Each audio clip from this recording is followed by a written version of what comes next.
Jesus Christ.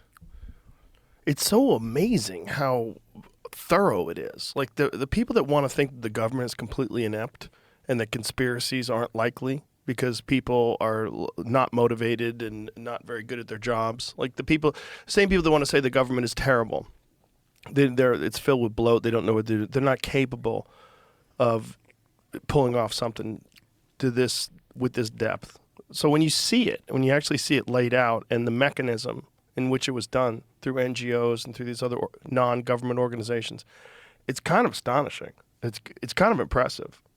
Oh, it is. That's why I say when it's too dirty for the CIA, you give it to USAID. USAID has most of the worst scandals of U.S. statecraft and covert action in the past 2 decades have actually been from USAID rather than CIA, and there's a reason for this.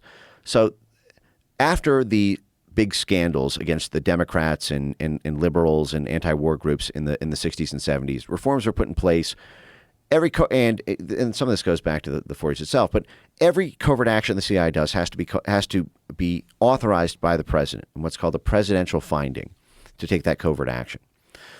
So if the CIA senior leadership were just a rogue cell that's not even at the top of leadership, but just a rogue desk, a rogue portfolio, a rogue network, wants to run a covert action in a region, but they don't think the president will approve, or the president doesn't want to formally sign off on it in case it goes wrong, they can walk right over to USAID, who can do the exact same thing the CIA does, except they can call it discreet democracy promotion because it's not technically an intelligence agency, so it's not technically covert action, so it doesn't require executive branch approval or foreknowledge, and they've gotten in trouble in these cases in some pretty incredible ways.